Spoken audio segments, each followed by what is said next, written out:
Hello, everyone, and welcome.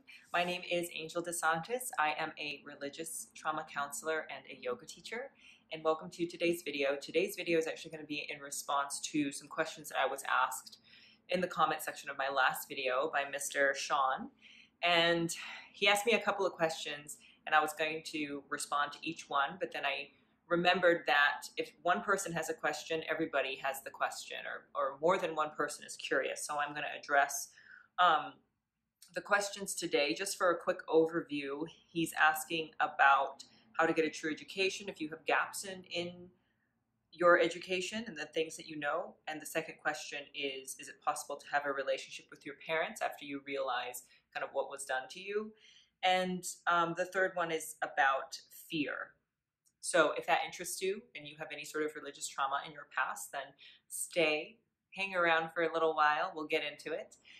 And of course, if this interests you, go ahead, click like and subscribe. I love making these videos because these were all topics that I really needed help on, and I've been on this recovery journey. I've been out of the cult that I was in. I've been out for about 12 years. This year it'll be 12 years. I'm going to have myself a little birthday party. But it was a lot of work, and so being this far out, I definitely want to offer everything that I know that has helped me, because I know that I'm not the only one who has gone through it. And even if you didn't grow up in a cult, that's kind of the extreme, but there is still the message of religious trauma is suppression of self. And so that can happen in any religion. That can happen even if you are not in a religion. If your parents were not healed and they just taught you to obey but never how to be alive, then you will have felt some sort of suppression of self. So hopefully that all makes sense.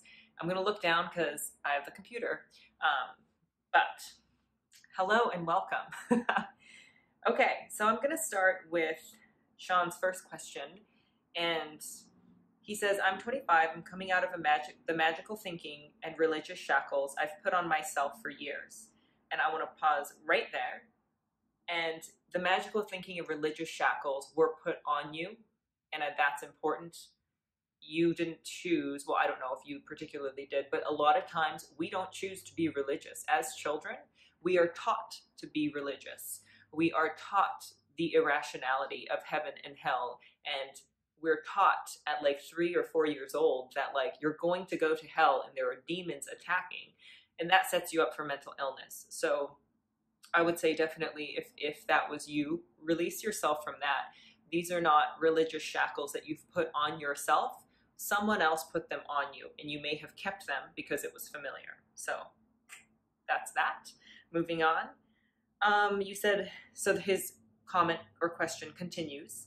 He says, and I have a couple of questions. If you weren't able to get a true education because you were in a fundamentalist Christian school that prioritized Bible education above real education, where do you start? I have large gaps in real world knowledge, but I really want to go to college so I can get a job that engages my mind and that I find satisfying. But how do I begin that journey? So I still have never been to school a single day in my life. And there are two things that I'm going to say about this. One is that if you were in a school that talked about the Bible as opposed to real world stuff, what they would have curbed in you is your curiosity. And I think that the reason I'm able to be this person now and do what I'm doing is because I got my curiosity back. So it honestly does not matter that I still have huge gaps in my education. I know nothing about a lot of subjects, but it hasn't held me back, because when I have wanted to know about a subject, I will go learn about that subject because I have my curiosity back. So I think that it's important for you to make that difference and not to think, oh, I have huge gaps, but rather, what do I want to learn? What am I really curious about? And for me, I'm also a yoga teacher, and I don't know anything about chemistry. I don't know about business, but I know about anatomy, specifically as it relates to yoga. So I'm very good at that.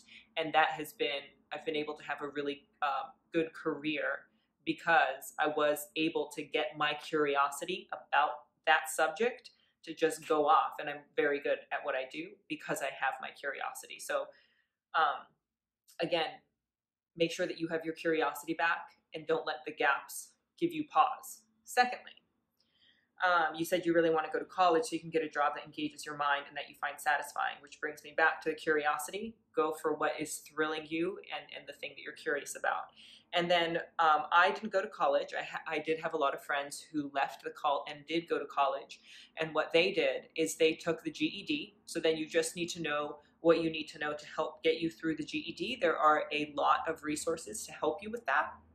So they took the GED and then they got into community college. And then from there, they then went on. They either finished in community college, or some of them did 2 years at community and then 2 years at a, I don't know, I don't want to say real university.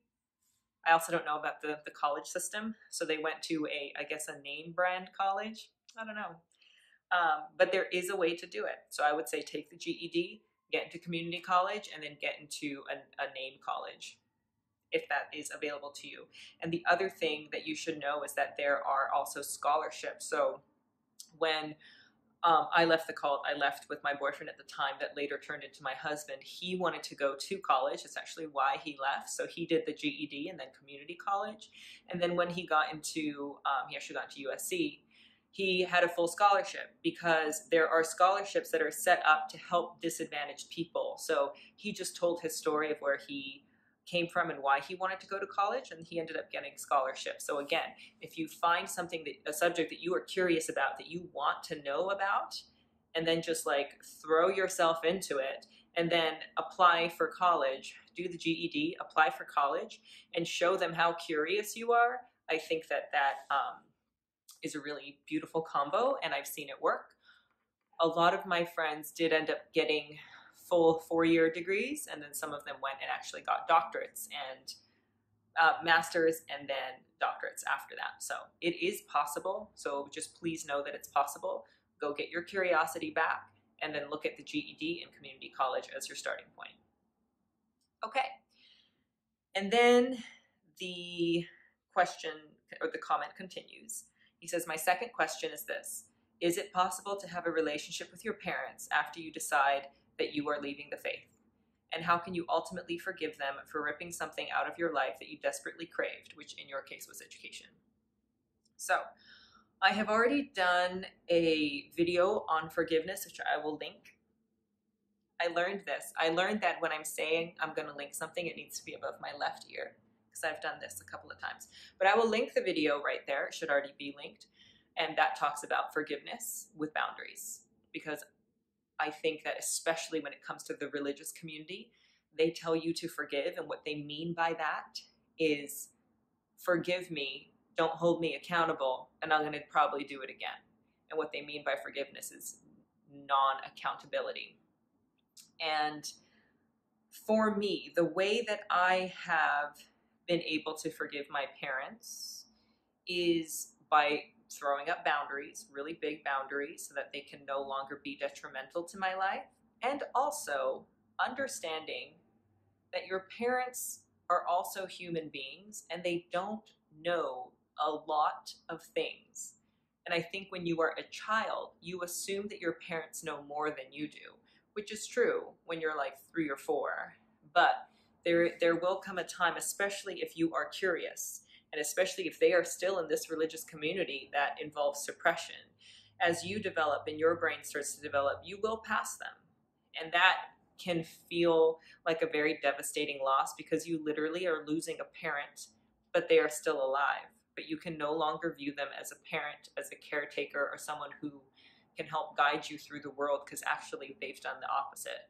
So that is a really tough thing, but I think that allowing them to be fully human and understanding that they have no idea what they're doing. Everyone is just trying to live life the best they can. And either they're doing the best they can and they're just unconscious of a lot of stuff, in which case you have to forgive them because they're doing the best they can and they're just unconscious, or they're not doing the best they can, in which case you have to leave them there. And that's when you have to do that huge boundary and leave them where they are and feel empathy for them, and just like, okay, like, you can't do any better than this, all right. Or if a lot of times people are really determined to be victims, and when people are determined to be victims, you have to let them. You just have to say, okay, you get to be the victim, you're right, and you have to walk away. That is what I had to do. And again, my situation doesn't apply to everybody's situation, but I was able to forgive my parents for the way that they raised me by just understanding that they literally did not know better. And then the opportunity came for them to do better. One of them did a lot better. The other one has chosen not to. And that's still the best they can do. So I just have to leave it there and learn how to keep myself safe. But again, they're still human beings. They still deserve empathy. They don't necessarily deserve space in your life, though. And the person, I think it's important to note that the parents who demand the most space in your life are very specifically the ones who deserve less space. Okay, so those are my answers to that. Moving on to the next one. You say, thank you for making these videos. You're welcome. And then you say that you're not really sure if what you grew up in was a cult, and that's fine. Not everyone needs to grow up in a cult. In fact, I highly recommend you don't. But again, somebody else having gone through something that you deem more painful never negates the pain that you are feeling. So your pain matters, and you deserve to heal from whatever it is that you're feeling. So know that. Then you said, you're definitely taught that the outside world was evil, which is what religious trauma tells you. It tells you that the world is evil, and then it sets you up to prepare for the next one. Like, heaven is good, this world is bad, which is categorically false. Okay, and then you say, I was also very motivated for most of my life by a fear of hell, and fear has been the biggest motivation for the mediocrity in my life. So I want to unpack that whole thing. So you say, I was very motivated for most of my life. I'm going to let this police car go by. All right. So you say, I was very motivated for most of my life by a fear of hell. I was too. And this is a very common thing with religious trauma, that they immediately set you up with that. Okay, obey or go to hell. And those are your options. And so it sets you up for abuse, quite frankly. It sets you up to hate yourself, to be incredibly fearful, and to really allow the power dynamic to exist as it is and never challenge it. Because if you challenge it, you are going to hell. And the threat of hell is used against you, but also the threat of God is used against you. And this is something that I'm working on talking about. And it is the fact of what it feels like in a human being when God is weaponized against who you are. So you take God, you take this all-encompassing God that can see and knows everything, and you weaponize that against the person that you are trying to keep in line. And that is something that is so devastating, and it hits you on every level. It hits you physically, mentally, emotionally. It hits your capacity to communicate clearly. But it hits you really hard, and it is completely unfair, and it is a horrible thing to do to another human being. And this is my main problem with religion, is that it almost teaches you to be mentally ill, because it teaches you that, oh, if you do this, you're going to hell. And then you set up, again, the heaven and hell, and then the God and demons, and then your brain structure is somehow supposed to evolve in that healthily, which is really difficult because that is not a healthy mental structure. And especially if you are alone doing something and you do something and you think, wait, somebody's watching me. And if they find out, then I'm going to hell. And then it's like, well, now what do you do? Because you can't get away from this thing that's watching you. And you did something, you read a book that might send you to hell. And so what's the course of action now? And it has to be self-flagellation. You have to learn how to hate and punish yourself, which again is very mentally unhealthy, which should never happen. So I understand the fear of hell and fear being your biggest motivation, because it was for me too. And I think that it's important for you to know that nobody is watching you. Nobody's watching you. You are not going to hell. There's no, like, that's not a thing, for lack of better explanation. That's not a thing. That is something that was taught to you to keep you in place. And as you probably know, or you probably felt, and like I felt, it did keep me in line for decades of my life, because I was fearful. I was afraid of me dying, or my family dying, or whoever else dying. The thing that you were taught is not a true thing. It was taught to you to keep you in a certain set of behavior and to allow the power structure to exist as it is. You are not going to hell. Thank you. Okay. So you continue to say, fear, I think, has been the biggest motivation for the mediocrity in my life. And that's a hell of a sentence. I remember, I'll just tell you a little bit about my cult. I did a lot of things that were incredibly mediocre because it is a lovely invisibility cloak. So I liken it to Harry Potter and his invisibility cloak. Mediocrity is amazing. It really is. It's thrilling. If you want to be unnoticed, you be mediocre, because there are people who excel and they get noticed, and there are people who are at the bottom and they get noticed and they get punished. But if you're right in the middle, then you get to stay invisible, and then you don't get the threat of hell, because the people at the bottom get the threat of hell and the people at the top get to go to heaven. But if you're right in the middle, you're neither good nor bad, you're just this like neutral coaster, then it keeps you safe. It really does. And that mediocrity was something that I strived for. I purposely would try to be mediocre at a job, because if I was good at it, I would be asked to do it again. And if I was bad at it, I would be punished. So I wanted to be meh at it. And this was something that I literally strived to do, because I was trying to keep myself safe. And the way to keep myself safe was to go unnoticed. And I nailed it. I was mediocre at a lot of things. So really, I was excelling at mediocrity. And that kept me safe for a very long time.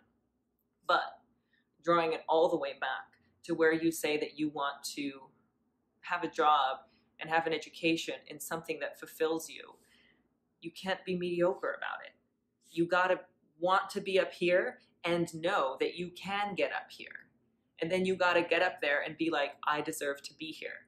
But that whole sentence has to unpack the whole thing of pride.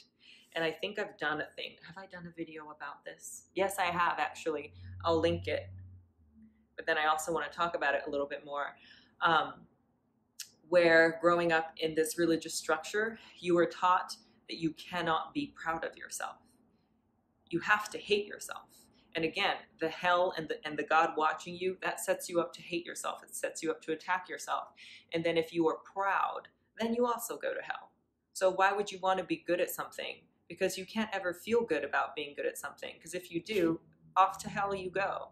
So it does set you up to be mediocre. But then I think that in your desire to be more, just first of all, know that you can be so much more. Secondly, the fear that is keeping you in mediocrity is the fear that was implanted into you of what would happen if you were good. And again, that's something that was taught to you and something that is false. And that's important to know. Because when you are good at something and you do excel at something and you're able to say, you know what, I'm really good at this, the only thing that happens is your fulfillment and your happiness and your feeling of success.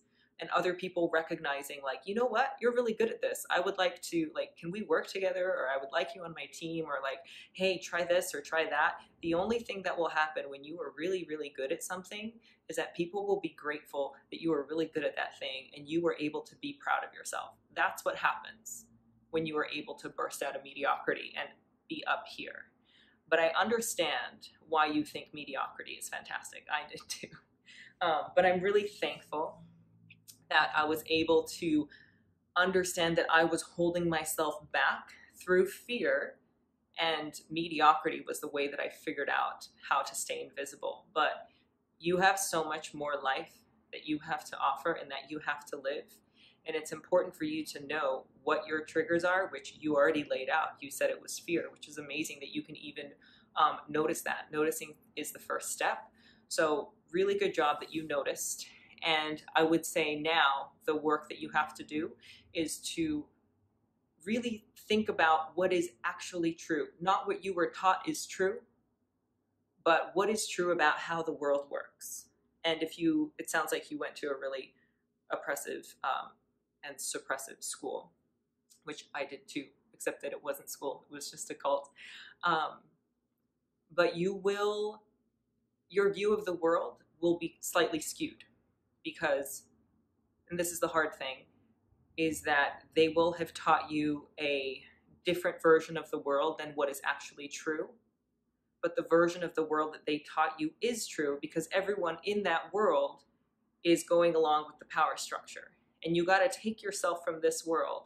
Believe that a world like this exists, and you got to unplug from this one, plug into this one, and learn how this one works. Because there is the religious, suppressive world, and then there is the actual world. And the actual world works very different from a world that is trying to keep you in line and keep you oppressed and making you fear hell. Those are two very different worlds to be in. And I'm going to invite you to expand yourself and expand your view and really think about how the world actually works, or what you hear about it. Like, what do you hear what I'm telling you about the world? Versus what are the people who want you to stay in line? What are they telling you about the world? And you can kind of see it in the products of people's lives. Where people end up is a product of their thinking. So I think that your thinking is on the right track, and it will be a difficult thing to do, but I assure you that it's worth it. 100% it is worth it. So invite yourself to be less fearful, and the way to be less fearful is to have more knowledge. Because confidence is knowledge. I have self-confidence because I know myself really well, so I can show up confident. So if you are fearful, get to know what is actually happening and let yourself be really curious. Find out more knowledge. That way you can show up less fearful and just invite more of yourself to come to the surface. So I think that was the answer to all of your questions. I really hope that this was helpful. And again, if you guys are watching this and you have questions, drop them below, because I do answer questions. I do want to answer specific personal questions, because these specific personal questions that you have, other people will have too. So please know that. Know that you're not alone, and know that you'll make it through. So thank you guys for watching this far. Gift yourself curiosity and go get some more knowledge.